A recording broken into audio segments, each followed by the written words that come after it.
大家好，我们这节课呢是要画一个斗方，是鸽子和牡丹啊。我们先画鸽子。首先呢，我们先找鸽子的位置。我们把这一个作品啊，给它分成4等份，在哪呢？在这个左上方这个位置啊，这个4等份左上方，这个是中心线。大约啊，不用说非得整的啊差1不2的，没有啊，咱们就是大概。跟我差点位置差点都没有关系啊。那么它的1/4处中间的部分就是画眼，也就是说左上方啊，这个地方是画眼。我们画的第一个鸽子在这儿，第二个鸽子在这儿啊。那么第一个鸽子，它的眼睛大概就在这个位置啊。我用笔呢稍微点一下，我也要看好这个位置啊。大概在这儿，好，点一下。然后我给大家量一下，为什么要给大家量一下？为了让大家更好的确定位置啊。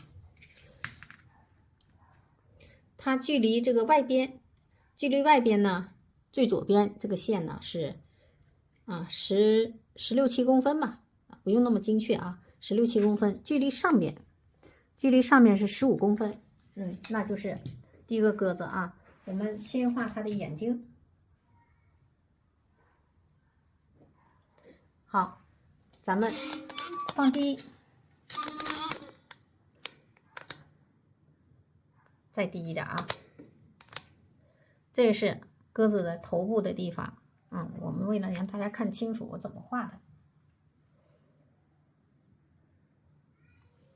啊，这有个视线关系，也就是说我们画这个鸽子呢，它是回头的啊。先画它的眼睛，我们把眼睛画成扁的，为什么画成扁的呢？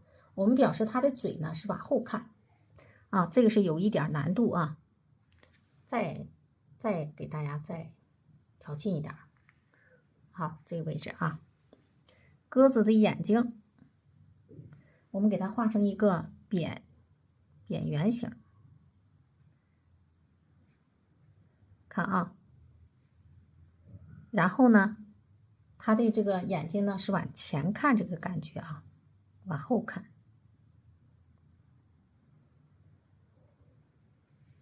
这你就能感觉到它的眼睛不是，还得给大家近距离啊，要不然咱们还是看不清啊。然后我们画它的口缝，口缝在哪呢？在它的眼睛底下过来，在它的口缝啊，嘴下口缝啊，下嘴，这样。好，那么我们看到它的它的肉凸呢，你就看不到那么多了，我们看到一点儿。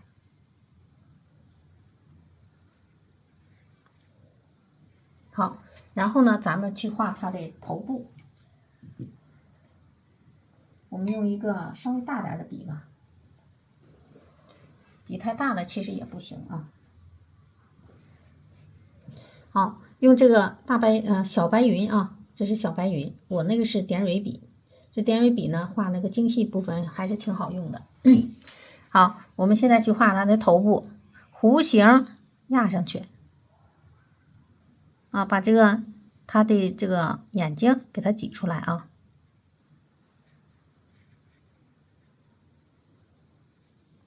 这块呢也是要点几下的。好，然后这宽一点啊，其实我们是为了表示它是头的后部分冲我们的，所以这个地方你要给它宽上来。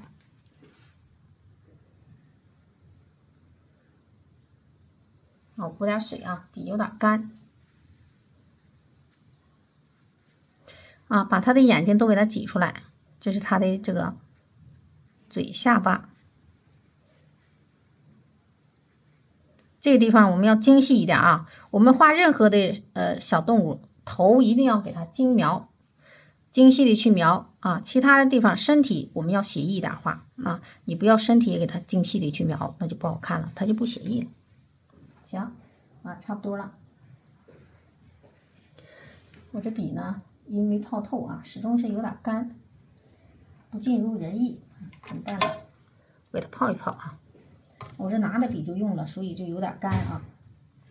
大家别跟我学啊，这是不认真的不认真的画画，应该是笔呢给它润透。现在好了。另外呢，它有点反光啊，我这么看呢，它就有点看不清。好，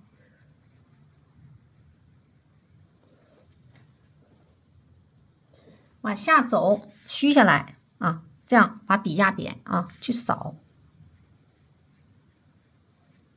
底下也是啊，去扫下来啊，然后剩下背部，这是背部啊，我们让它是背部冲我们的，所以这个地方你要给它这么扫过来啊。那么前面呢，这里啊也要给它扫下来一点。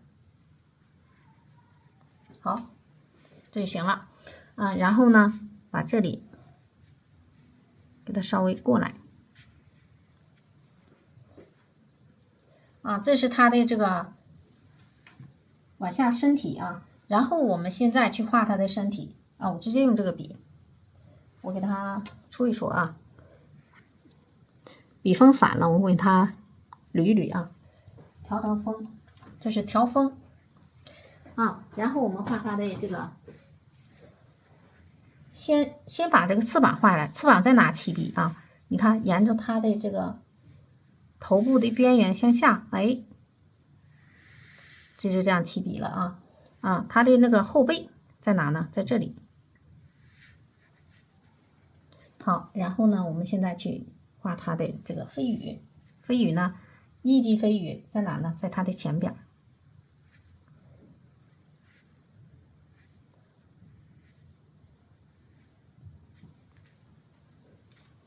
好，然后呢，我们再来，它其实一共是3级飞羽，我们不用表示的那么清楚啊。那么2级飞羽呢，我们只需要在里边给它来2下就行啊。有的时候甚至我们直接就画个3级飞羽，省事儿。好，然后呢，再出切了，不行啊，得稍微远一点，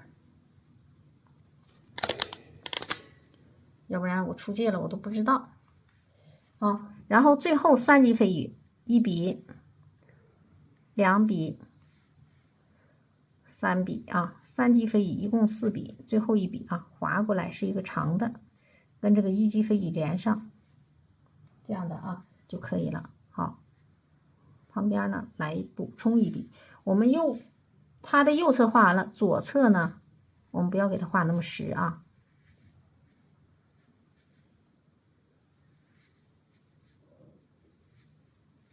行了啊，来点这个点儿，这点儿是干啥？它画鸽子啊，花鸽子比较常见啊。然后呢，我们现在在它的下方画出尾巴，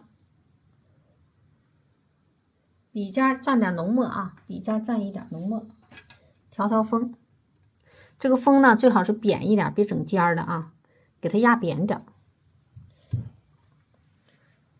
在它的往前伸，然后蹭弧形啊，再来1笔啊。你看啊，这个弧形，让它虚接扫过来，行了啊，这个尾巴的形就出来了啊。这里呢可以再来1笔，宽一点啊。然后呢，我们现在画它的这里呢，我们让它再长一点，让它过去。好啊，然后我们画它的下面这个腹部什么还没画过来啊，我们就直接用这个，它是扁的吧，对不对？有个棱，那我们直接用它画腹部啊，在这里过来，别画的太实了啊，我特意画的虚一点。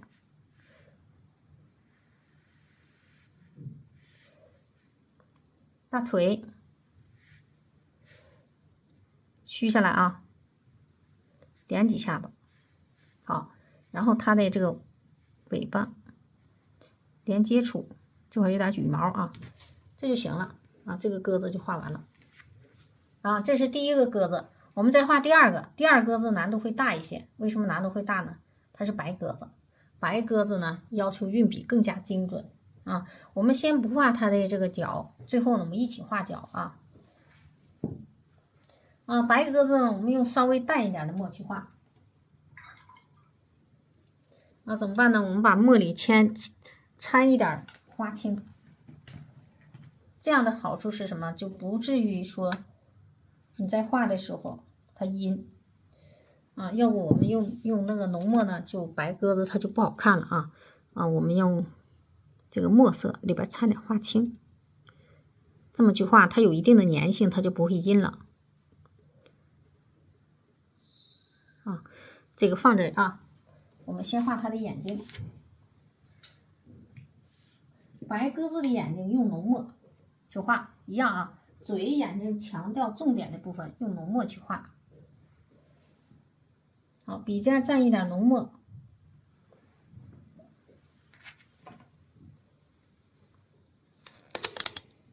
在这位置画它俩是一高一低，那在这儿吧，不让它很高高出来一点就行。好，这个呢表示它侧身体。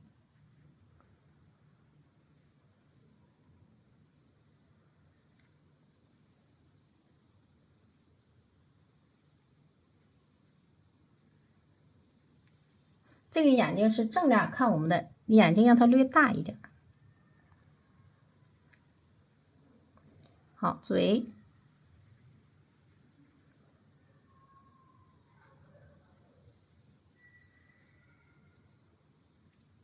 肉凸。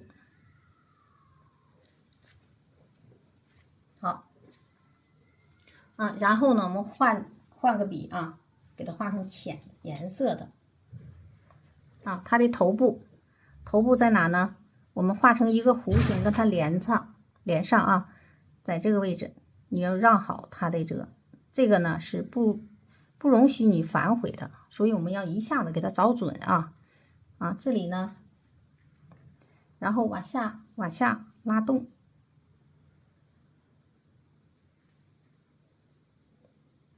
好，然后我们把它的身体画出来它的身体呢再补点颜色。它的身体我们要想好怎么去画身体成什么样，我们给它布好局那么它的背部在这儿，让它侧身背部在这里，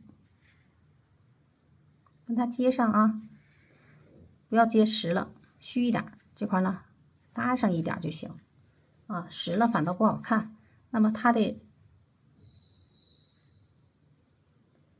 它的这个身体在这儿我们也是先把它的翅膀画出来，翅膀在哪位置？在这儿，跟它差不多是对子的，这样的，它俩翅膀是对子的好，然后把它的身体画出来，身体在这儿，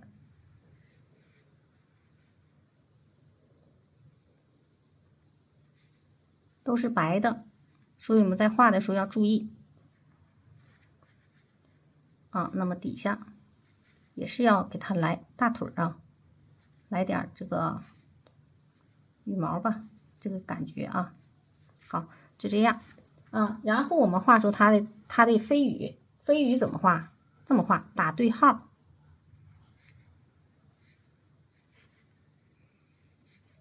再打跟它连上。3级飞羽是最长的那么在这里后边那个背部我们看不太清，给它引过去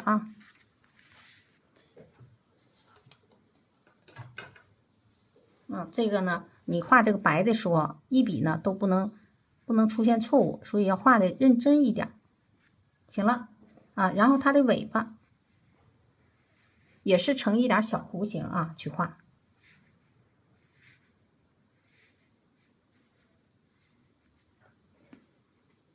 这样的这个鸽子的形就出来了简单吧，是吧？不是很难好，我们把它的这个爪子一会儿我们画出来。现在呢我们稍微给它染一下子，这个白鸽子得染一点不染呢，它就没有白的感觉了。啊，我们用一个别的笔啊，干净点的笔，然后呢，用很淡很淡的花青。这花青色一定要浅的啊。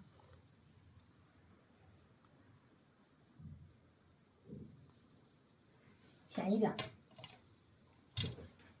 好，稍微熏染一下就行。你看这个结构处暗影部分，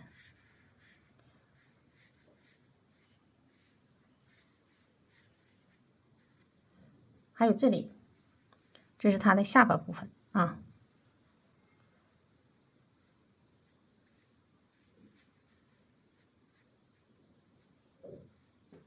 好了，我们给它虚两笔就行，不用整太多啊。因为白鸽子你要表示它就是白色的。还有这块啊，这个头部这里，你给它来两笔啊。好，行了。然后我们现在去画它的爪子。用这个还是用这个盘子吧，挤点赭石的颜色，用赭石去画它的爪子。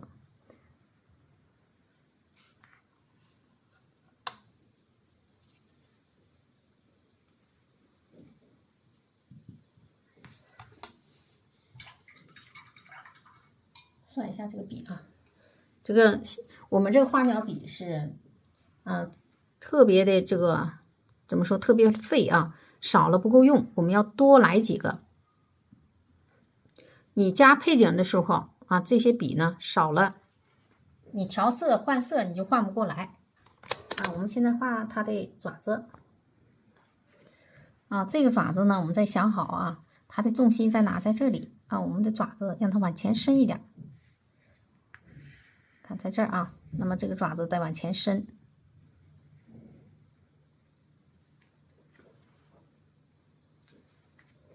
不要给它画的太长啊。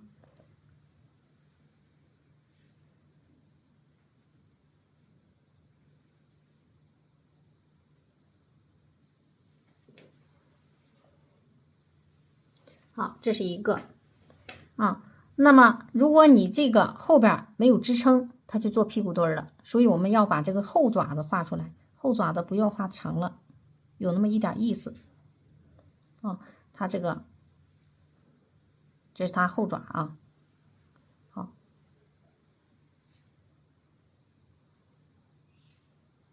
行了，也就是说后边露出来一点啊，我们不用画多了，大概意思到了就行了，一个写意啊，不用面面俱到。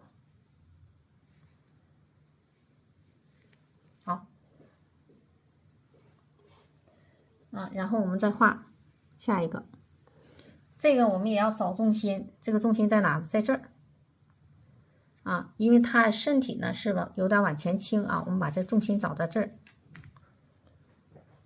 这是它重心。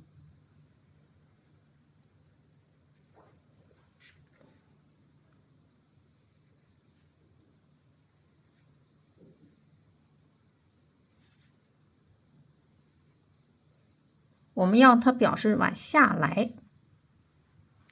好，这一块再来一个爪子，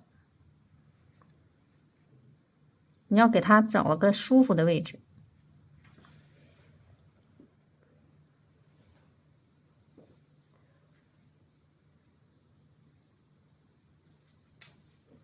好，可以了。看一下啊，这个爪子中间再让它长一点。行啊，这个鸽子部分画完了，我们现在只需要把鸽子眼睛和嘴染一下，先不管它，我们表示它是待在石头上的啊，就放在这里就行了。我们染一下它的嘴和眼睛啊，嘴和眼睛呢，我们用猪标来染啊。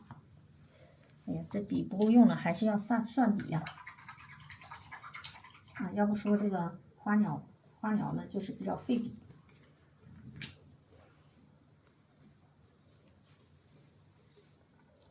好，来点这个猪标。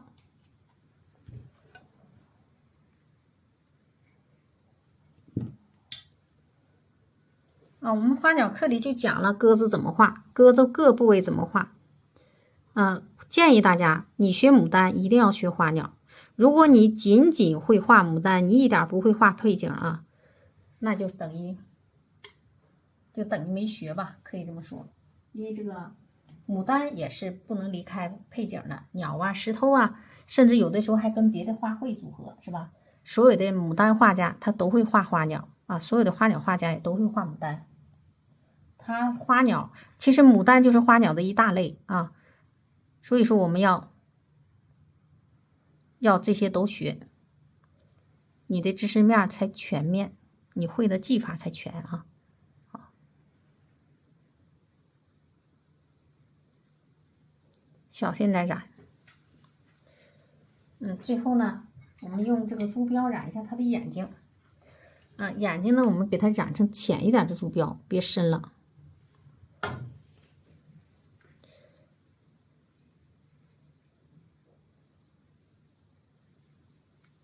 好，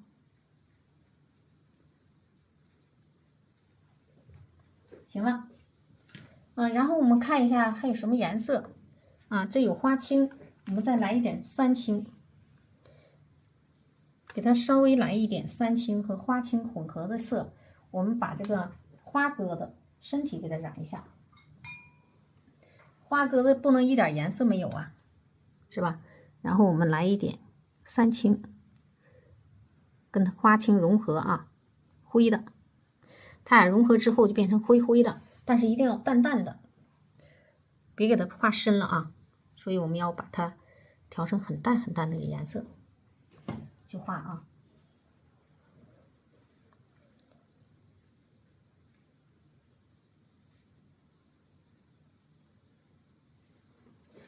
我们再调淡一点，再补点水啊，补点水，然后呢，我们给它再调淡，看一下啊，更淡了。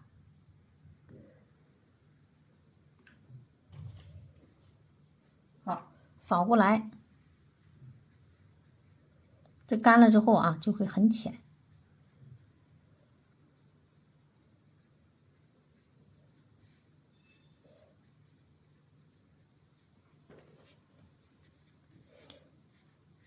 适当性的这么整啊，不要整太多了。然后这里给它两头扫，中间给它留点白啊。花鸽子你怎么染都有理。行，那么底下用更浅的颜色去表示啊。清水啊，扫过来。稍稍有点颜色，你说没有啊？还有点啊？你说有吧？还不清楚就行了啊。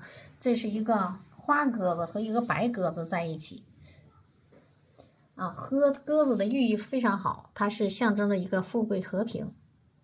好，那咱们现在呢，开始要画这个牡丹啊。我们离推远一点啊。牡丹用什么颜色呢？用珠标、曙红、胭脂、花青啊。珠标、曙红，然后是胭脂、花青这几个颜色啊。我们把它挤在盘子边上，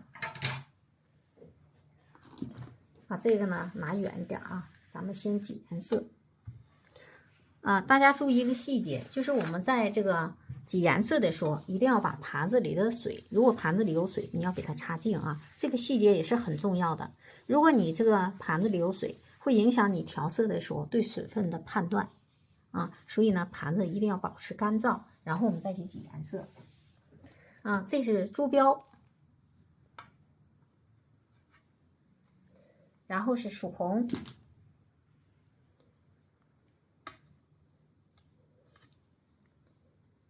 珠标和曙红呢用的偏多一些，胭脂呢就少挤一点，胭脂用的少啊，我们挤点胭脂。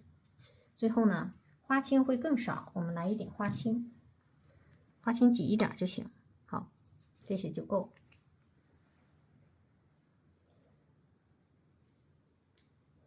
我们把红色系的花头笔给它泡透。怎么浸透呢？其实我们要来回多给它这样的像搅拌一样来回这样多攒几下不断的去这个转动这个笔啊，让它呢跟这个笔里跟这个水啊充分的给它浸泡啊。好，不要提前去泡啊，因为我们这个笔呢是两体的，它里边是带胶的，这块是胶粘的。所有的笔呢，不管多贵多便宜的笔，它都是胶粘的。如果你这个笔呢被这个水长期浸泡，它就容易笔呢断头了。所以有的学员呢，因为使用不当，造成了笔断头。也就是因为我们每次用完笔之后，也不要让它在这个水里泡的。用完笔之后，我们要给它刮干净啊。比方说用完水之后啊，我们洗完笔，我们用完了这个笔啊，水去了。用完笔之后，洗完笔呢，要给它这样捋好，然后用别的纸呢给它吸一吸。把笔里多余的水分吸一吸，然后给它捋成这样的，给它晾那儿啊，千万不要让它在水里泡了，甚至呢用完之后往那一放就行了啊。对笔要爱惜，保养也很重要啊。好，我们刮一刮，给它刮成啊，使劲甩不滴啊。这时候捏呢，笔里的水分那是还是比较饱满的、充足的啊。然后咱们现在调色啊。好，我们现在呢，先把这个拿下来啊，咱把这个画面拿下来啊，然后呢，咱们先调色。我们第一朵花在哪里呢？就在它这个尾巴下方啊，在这里，在右侧啊，不要跟这个不要跟这个动物在一条线上啊。如果有人把这个花画在这左侧，主花画在这里是不对的，我们要给它什么形成一个斜线的啊，这么一个方式。好，我们现在呢，先画这个主花，主花在这个位置啊。那么咱们先调色啊。首先呢，把笔根处我们调上珠标，笔根处调上珠标。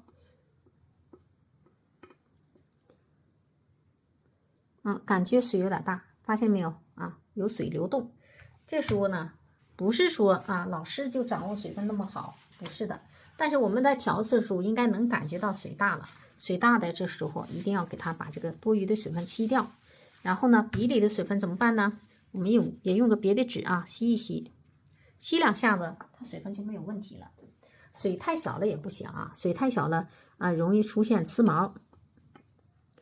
啊，笔根处我们调上珠标啊，然后呢，再把这个曙红从笔尖调在笔肚啊，把曙红从笔尖呢调在笔肚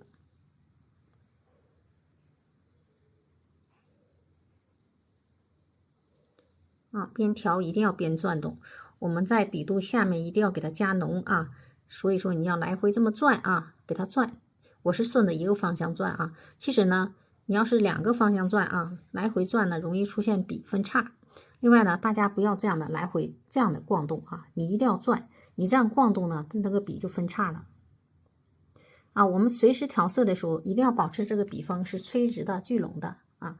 我们看一下啊，我现在调两个颜色，是不是从笔根到笔尖，它是一个从浅到深啊，从薄到厚。也就是说，笔根的颜色是浅的，笔根的颜色也是薄的。笔尖的颜色啊，笔肚下面开始一定要浓一点、厚重一点啊，颜色多调一点。好，我们调到这程度够不够？我们继续在笔里啊，继续往笔里去滚动这个颜色，让它吃饱、吃透啊，厚一些。然后再把笔尖的10毫米之内呢，我们调一下胭脂，蘸一下子，先蘸一下子，然后给它揉在10毫米之内，笔尖蘸一点。看笔尖蘸一点，给它揉在10毫米之内啊。好，这么转啊。好嘞，可以了。好，然后呢，我们现在画这个花头。先把右侧啊，我们来一个3连翻，在这个位置啊，看好啊，这个花头在什么位置？在这个位置啊，我们在它的下方画这个3连翻。不要离它太近啊，没有余地了，稍微的离它有一点距离啊。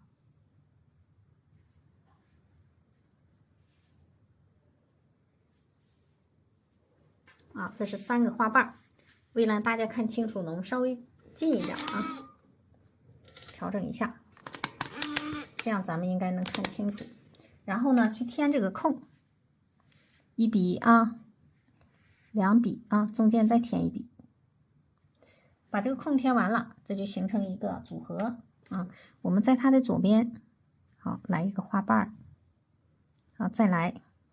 我们刚学说啊，可以把层次呢画的稍微的简单一些，不让它那么多层啊。但实际上呢，多层了好看。笔尖处我们再来一点胭脂，先不用，我现在笔里颜色和水呢都够，只需要笔尖补一点。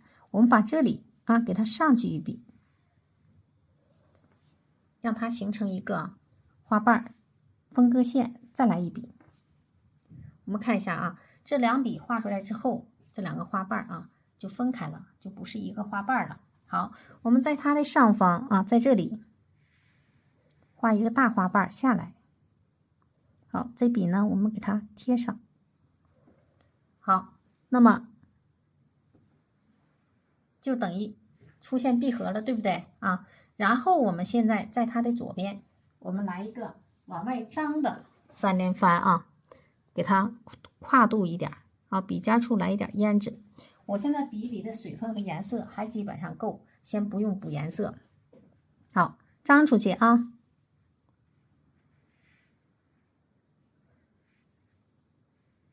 好，把这个填上，空填上啊。那么它俩姿态，左右姿态就不一样了。左边是张的啊，右边是收的，是不是？好，然后我们现在笔里少来一点曙红和胭脂。我现在笔里颜色和水分还挺足的，我这一笔色一笔水啊，只需要笔尖补点颜色，画了多少花瓣了？所以说用这种大笔啊，它就是比较容易掌握水分和颜色的控制，不用来回补水补色，它就不容易脏。好，我们抹过来，这里边就有一层，是不是？我们在这里补一层。好，现在把这个花心切一下，笔尖处我们来一点胭脂，这时候一定要少来一点花青啊，把这个花心我们好切一下，少来一点花青啊，蘸一点，给它调在5毫米之内，一定要慎重的用这个深颜色，花青要给它揉进去，不要让它显示出来有花青色，不要让它这个显示出来是有蓝色。好，在它的这个缝隙正好划过来啊，然后中间给它剁一笔啊，然后再往左顺着它这个边缘。好，我们再来把这个中间这个缺口给它补上啊。那么现在出现一个问题，我觉得这个花瓣大了，我们可以把这个花瓣呢给它变成2个，笔尖处来一点胭脂即可。好，把这个花瓣给它滑动一笔，是不是这就变成2个花瓣了？是不是？好，我们把这个上方好也给它来一笔啊，这样的话这个花头的上面部分就画完了。然后我们笔尖处还来一点胭脂，我现在没有补水，你看这个笔里这个颜色和水分还挺湿润的，一点没有补水啊。所以说我们建议大家啊，不要这个用那种小笔啊，可能你一开始驾驭不了，时间长了你就知道了，小笔呢老是补水补色容易乱。好，我们在这里来一个小花瓣，然后在它的下方处啊张出去来一个大的花瓣，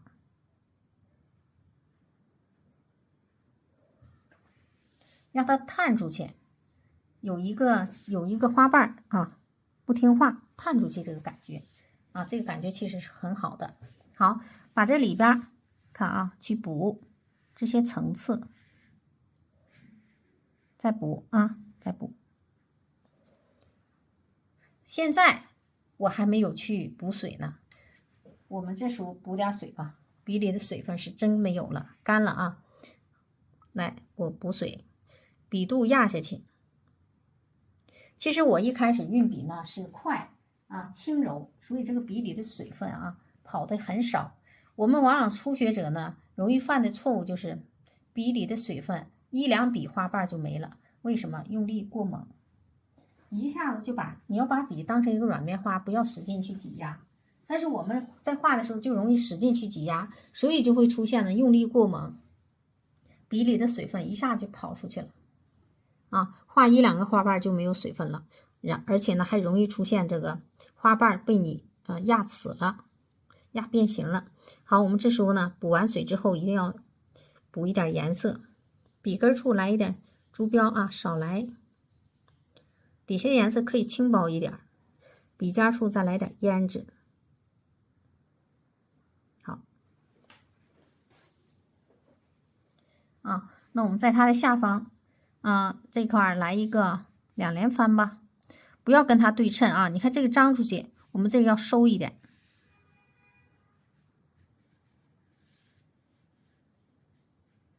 好，这里边来一个花瓣给它搭上，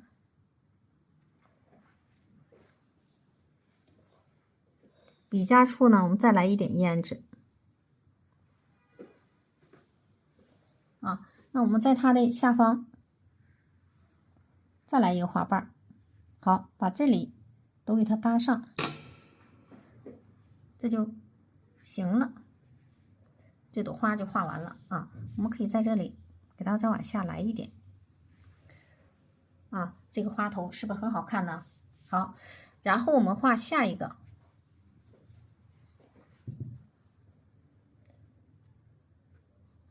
啊，我们把这个抬高一点啊，然后咱们画下一个花头啊，下一个花头我们在它的上方往上走啊，深颜色。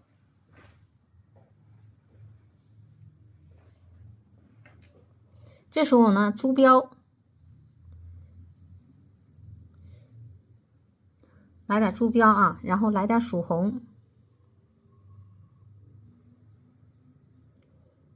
笔尖处来一点胭脂啊。我们先画这个最上面那个花头，上面有一朵花头啊，我们先画最上面的，不然的话这个颜色画深颜色就脏了啊，就太重了啊。我们再挪一下，挪到上面去啊，挪到这个位置，我们画一个深颜色的，画一个浅颜色的花头啊，不是深颜色，跟底下这个颜色是呼应的，差不多啊。在它的这个右边，距离右边大约是半拃的距离，我们起头啊，往上走，快顶到上面去了。好，画一个侧面冲我们的，好，来个侧翻的3连翻。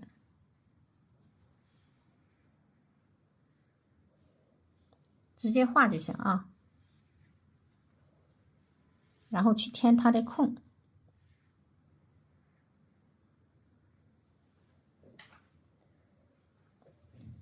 好，然后笔肚吸点水，就是让它变淡啊。左边浅薄一点，不让它两边颜色一样啊。你看这一浅薄，它更有韵味，是吧？好。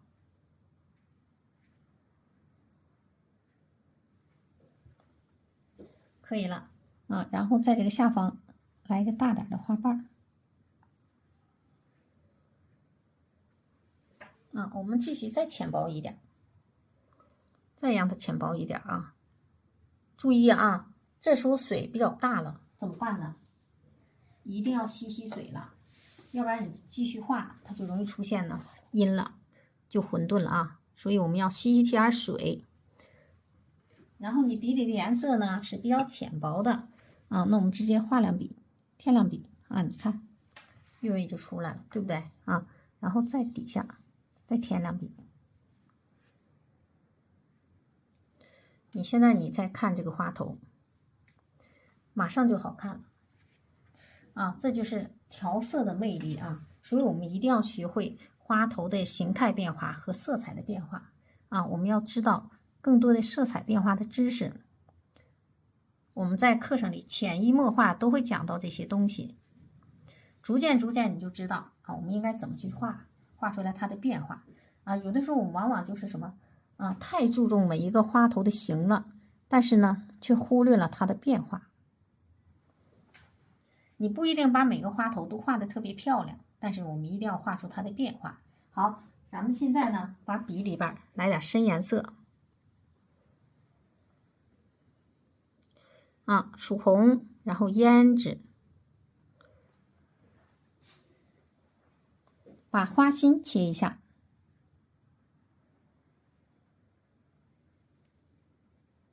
你看我这笔肚是浅的啊，直接给它吸上了。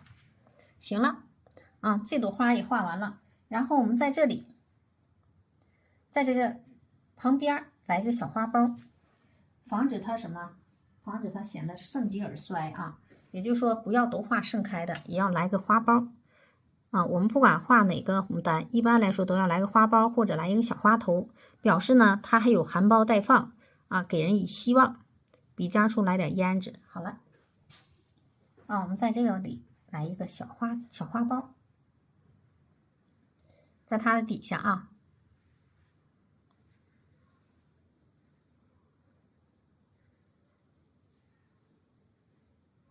好，然后这底下这里啊，这里呢我们来一个花头，这个花头呢，我想啊，比它高还比它低？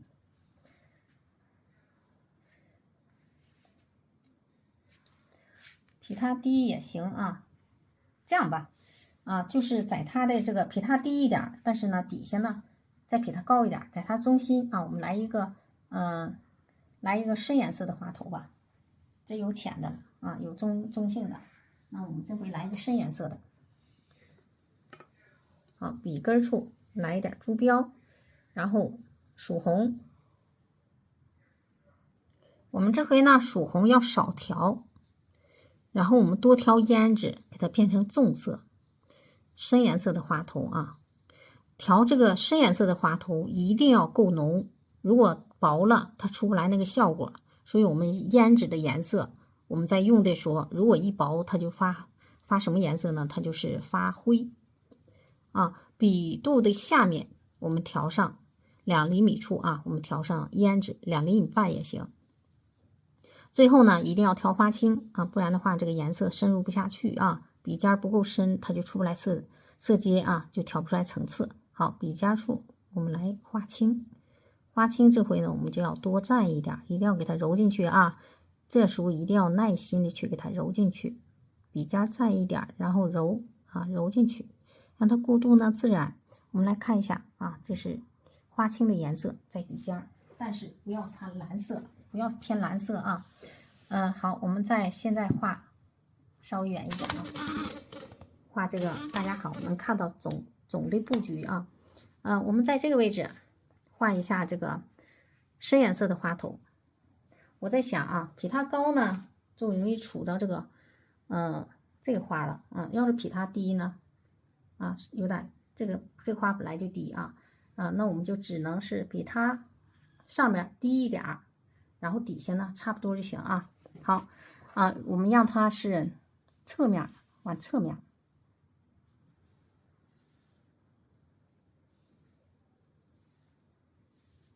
啊，这种运笔呢是相当的给力了。好，就是比它低一点，这个意思啊。好，笔尖处再来一点花青和胭脂啊。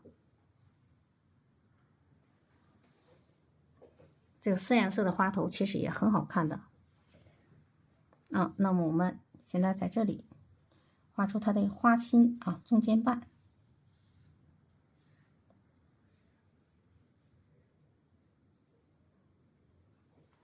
这就差不多了。底下比它低啊，底下比它高，上面比它低，就这样就行，就不画了啊。剩下的我们来把这个花心给它切一下。现在去围这个花心啊，给它变成一个什么呢？扣瓣的模式啊。那么这就是花心的位置。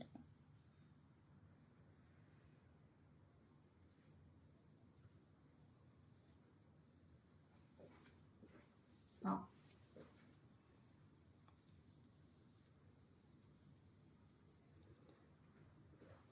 那么到这里处理花心的地方，咱们一定要让大家看清楚啊，低一点，看我怎么处理的花心啊。好，滑动啊，把这个花心先切出来，然后呢，里边的层次我们让它丰富一点，怎么丰富呢？看这个是一个大的花瓣，通常的，我们给它变成2个在中间给它滑动一下，哎，你看它不就变成俩？然后给它剁一笔啊，让它有个缺口。这有点精细的描写了啊。好，那么这个怎么办呢？这个我们给它滑动过来。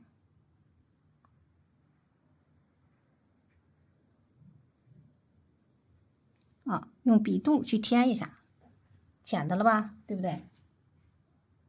好，啊，那么在这里，我们把它变成一个有一点弯过来这个感觉啊。好，这里呢上去，这不就行了吗？啊，上边再来一笔滑动，这是整个就是一个包形的花头啊，就出来了。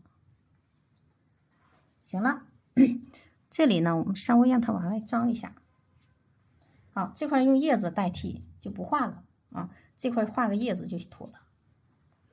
然后呢，我们点蕊啊，你看这个花头呢就呈现一个什么态势？它俩一个收啊，也就是说这个是放，这个是收，也形成对比，一个深一个浅啊，一个放一个收，是不是也是对比啊？一个高一个低啊，底下是一高一低，上面也是一高一低，这不就行了吗？好，咱们点蕊。当你不好解决的时候，你可以把它画在半调处啊，也就是说啊，底下也没有它，也没有它这低，上面没有它高，在半调处是可以的。好，咱们现在点蕊啊。好，点一下蕊啊。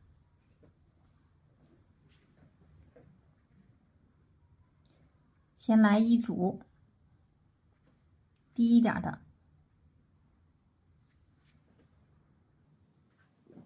啊，上边再来一组，比它高，就是比它高再来一组，错峰嘛，这就是错开去点蕊啊，这样再来一组啊，然后呢，我们在它的这个外侧啊，这是一大组了，那么外侧找一找形就行了，上面来一小组啊，我们看一下在哪呢？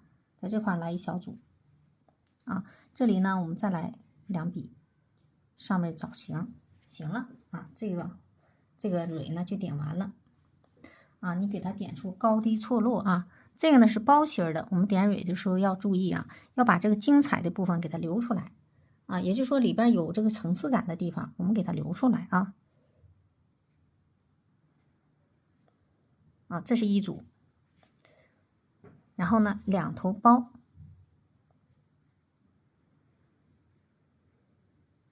这是一组。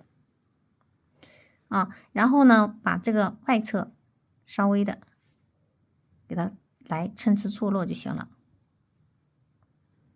这样就可以了，不用整太多啊，已经挺多了。啊，再画上面的，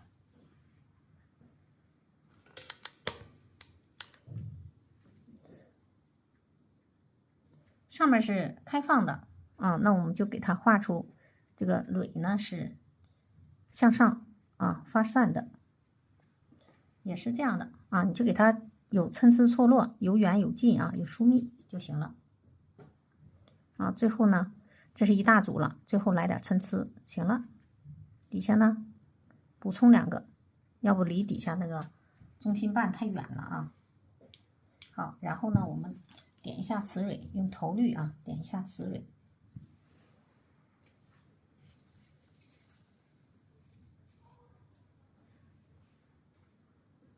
好，蘸点头绿。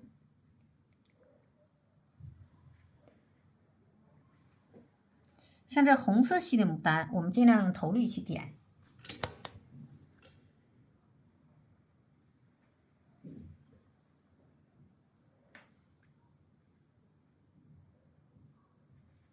好，我们这画法就是，很容易入手，而且呢，也能让你学的呢比较明白清楚，知道自己该怎么去画，啊，知道自己呢该怎么布局。所以我们的学员呢，啊，在学过一段时间之后，他都会花头形态的变化和色彩的变化。啊，我主要是讲我们的方法，啊，用什么样的方法去画啊，去学习去画。要学呢，就应该学的透彻、清楚啊，明白，这样呢，我们才能把技法学到手。好，我们现在呢，开始调叶子的颜色首先呢，我们先把它拿到一边去啊，咱们要调叶子了。像这里边的颜色，我们除了这个珠标、曙红不能用啊，其他都能用。那我们就把这个颜色，虽然很心疼啊，也要把它擦掉。哎，把它珠标和曙红啊给它擦掉，用不上了。我每次挤颜色都挤得很多啊，总是剩。以后真得注意啊，这太浪费了啊。好，再给它称一称啊，擦掉。我们的颜色啊，我们用的颜色呢，这是三绿、藤黄，还是这几个颜色啊，藤黄、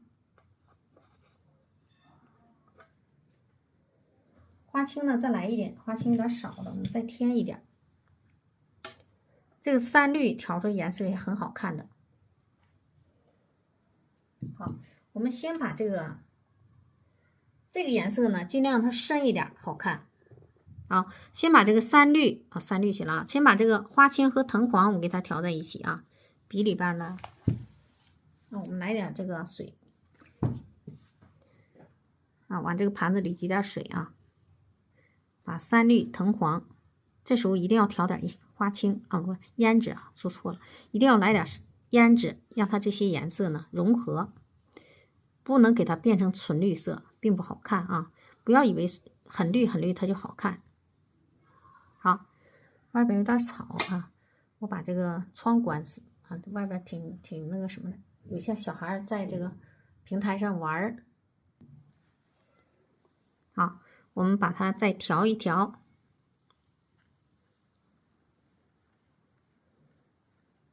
花青，再浓点啊，这个颜色就比较重了啊。那么太重了肯定是会受影响的啊，所以呢，我们要用一点藤黄来调剂啊。笔里边旁边啊，我们再挤点藤黄调剂一下。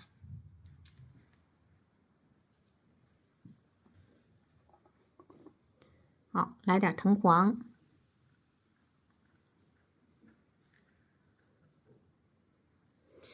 笔根到笔肚，我们来点三绿。这样最笔尖处呢，我们要调一点胭脂的颜色。好，现在看一下这个颜色啊，是什么颜色啊？那我们要把这里外边啊伸出一点，让它这个颜色呢，就是啊，让它这个叶子啊往外探一下，就是因为后边要画石头，让它有个遮挡。啊，看一下这个颜色，并不是很亮，但是呢，这个颜色也很好看的啊，比这个纯绿色的叶子要好看很多。好，笔尖处再来一点胭脂。啊，我们在它的这个下方啊，再继续一组。好，然后底下给它画出叠加关系啊，再来一组。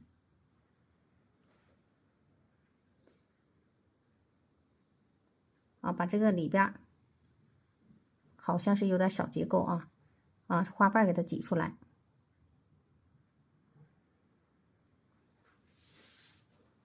然后吸点水，笔肚吸点水啊。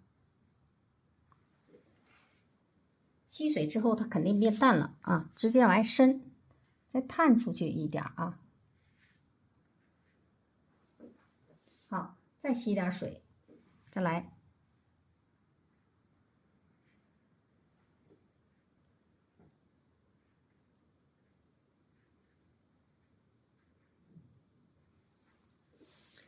啊，这面呢就是很多的叶子了啊。那么然后的底下这块也要来一大组叶子。我们先把这个上面画一下啊，上面的叶子让它浅一点，我们多来点藤黄。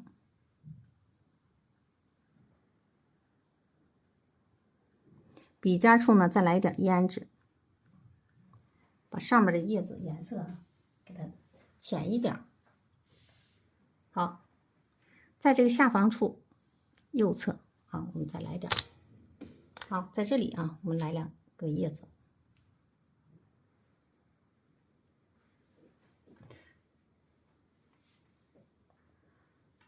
好，这里呢打对号，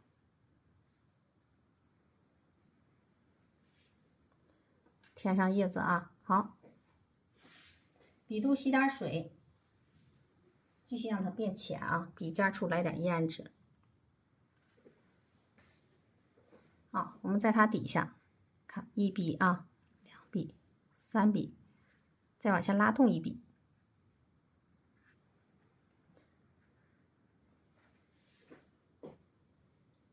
要给它画出一点变化。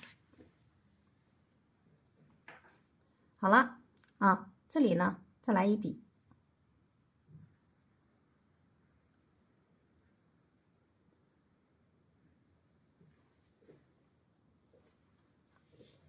然后我们再吸点水啊，你直接吸就行。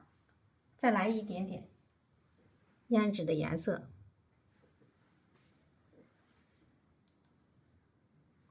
好，我们在这里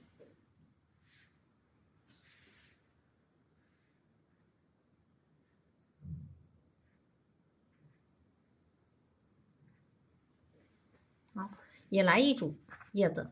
好，上面这个就差不多了，我们在底下啊，这回呢底下的颜色要重一些啊，所以再调上胭脂。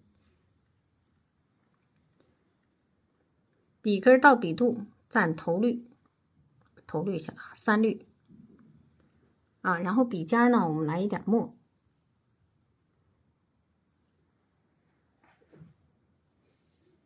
好，给它揉进去啊。这里呢，一会儿再填吧啊。我们在这底下填点这个叶子。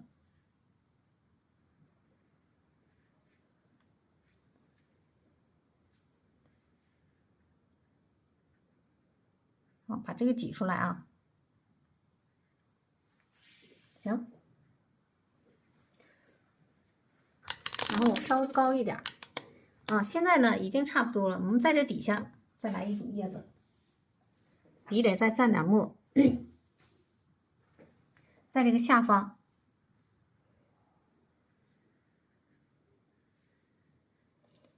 这个叶子啊，你不管怎么画，得让它有起伏，它就好看。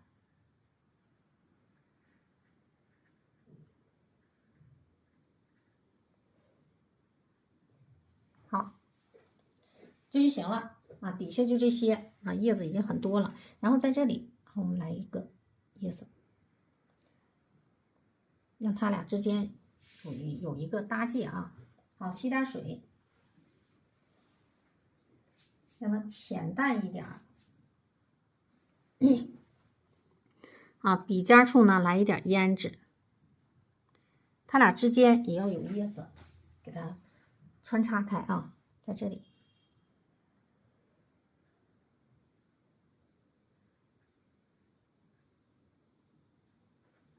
好，行了，然后咱们现在连枝干。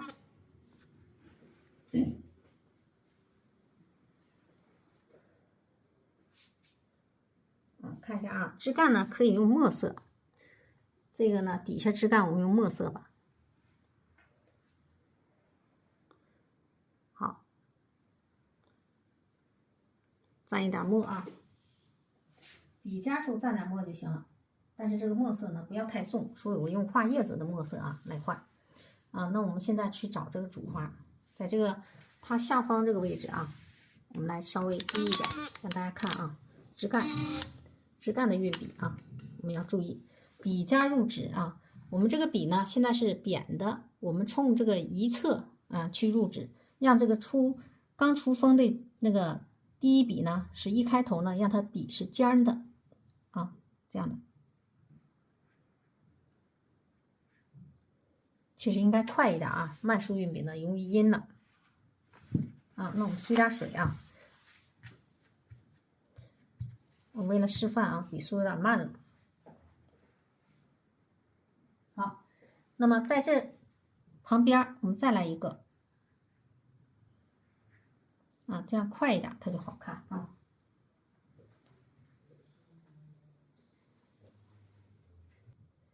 啊，这是2个枝干啊，我们在这里再来一个，好跟它连。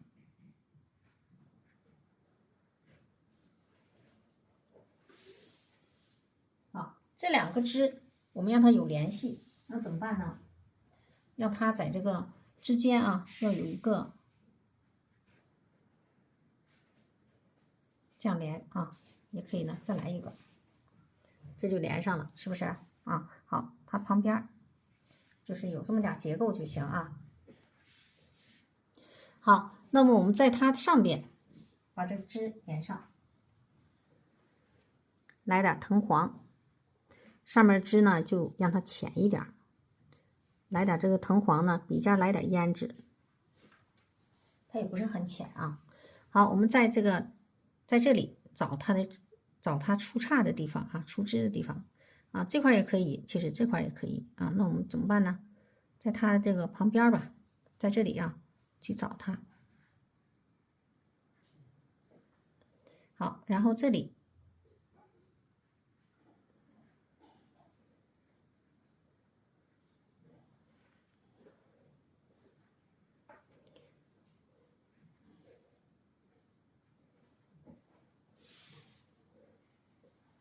有开就有合，我们在这合一下，就这样啊。这块呢是让它出一个小芽包就行了啊，这个就可以了啊。然后呢，把这个胎点点上，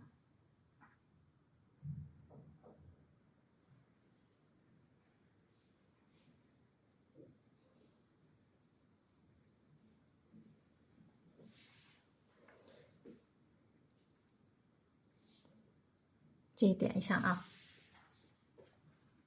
我们把叶筋勾一下。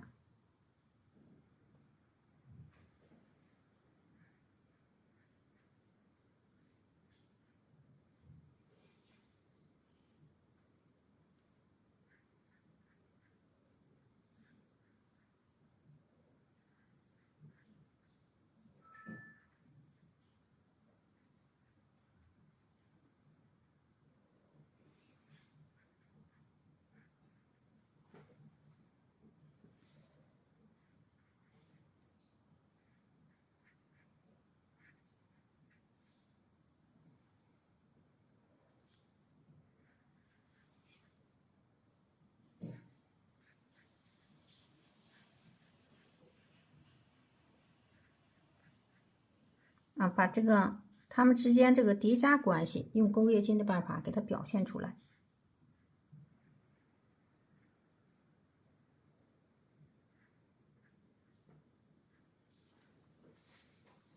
好，这叶筋勾完了，然后我们现在该处理最后一道，是什么？这块的石头啊，让它有前后关系，这块是有个空白的。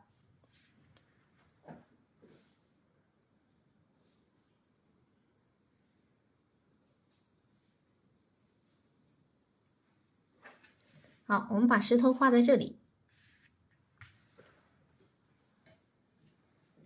先打个底儿啊，先用点墨色打个底儿，画石头的边缘啊，不要画的太清楚。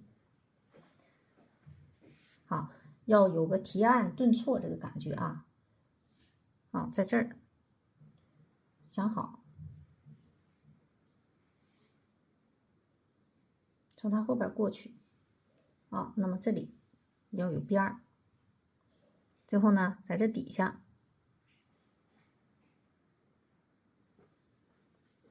行，我们先去打个底儿啊，石头的位置整好之后，然后用这个淡一点的墨色吧，去穿插一下，这样的。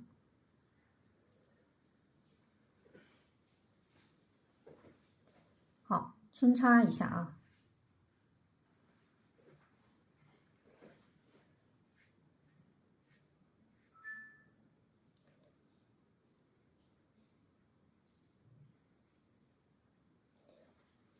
就是染啊，这是上面部分，我们要挤它这2个这个鸽子，所以就染一下子。啊，要有穿插，然后有染，这个有点难啊，不好整。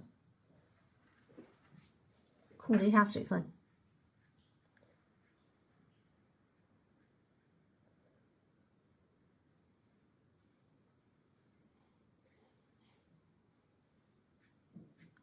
有点飞白也没事啊，让这个形成一个面儿。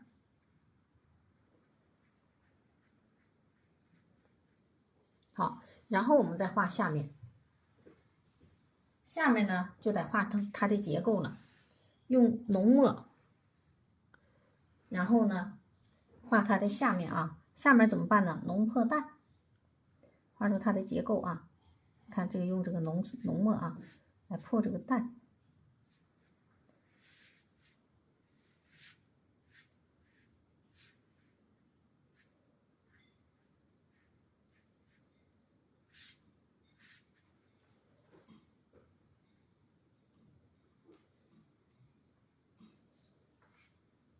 底下再有点浓墨，直接拿笔蘸就行啊，蘸点浓墨去挑它。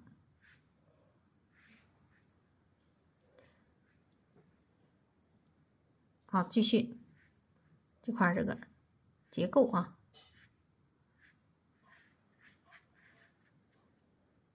你看这个石头就出来了。但是呢，我们要表现出来这个石头的前后关系啊，所以呢，在这个底下应该再来一点结构啊，在这儿吧。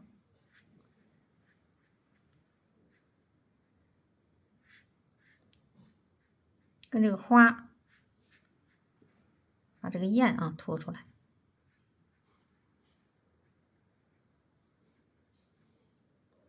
这就是对比。好，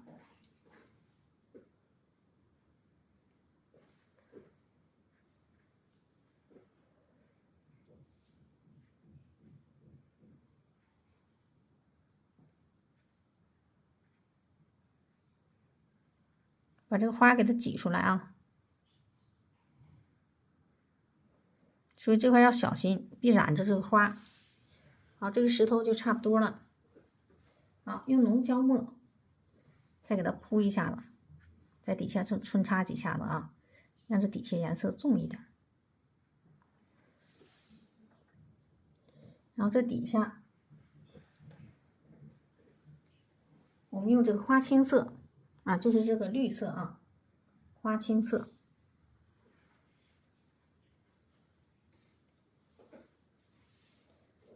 擦两笔，这就是为了要个氛围。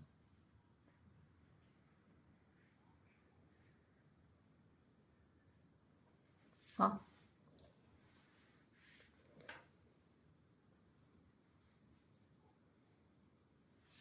这样就行了啊。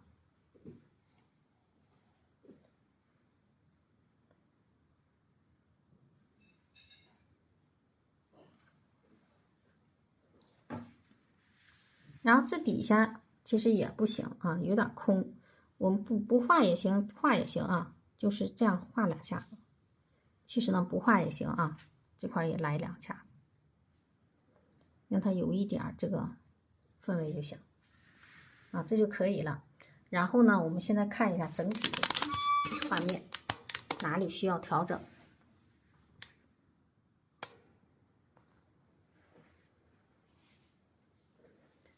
看一下这一块呢，再擦两下子啊，现在有点干了，我们给它往上虚两下，是为了目的是画上纹理。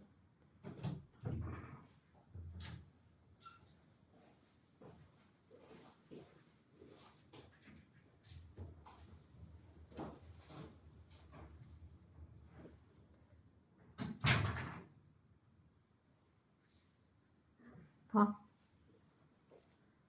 这样呢，这石头上形成一个面儿，然后现在呢，我们用头青点染一下。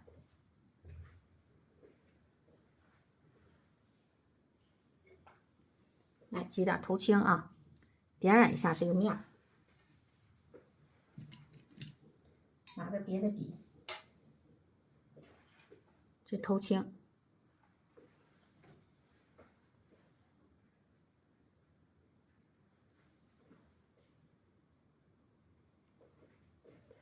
有聚有散啊，不要都给它点，都点也不好看。这块呢，为了有个界限啊，所以这块也点一下，点几下了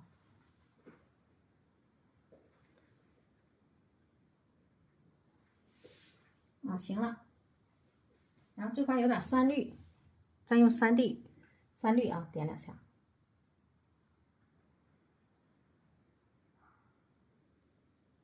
行。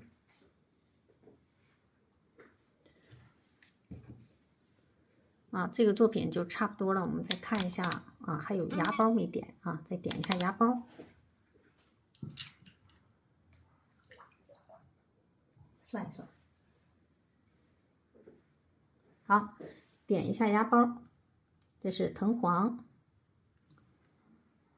然后笔尖处再来点胭脂。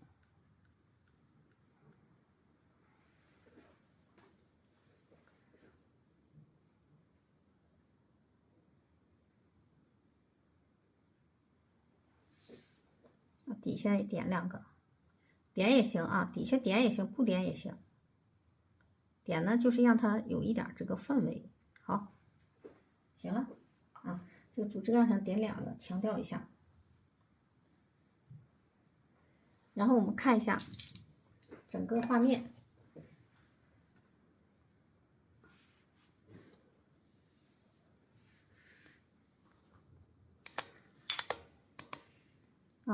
我撤它，把别的撤掉啊，要不这画面不好看。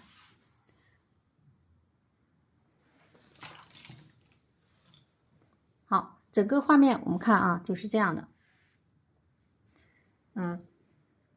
挺好看的是吧？稍微忘了欠缺什么呢？淡色叶子，忘了去铺一下淡色的叶子。我们稍微铺一点用这个叶子的颜色，然后呢，笔里吸上水，淡淡的笔尖处来一点点胭脂。好，淡色叶子不宜过多。我们在这里来2笔，让它上去这块呢也给它底下来2笔，不用多差不多就行。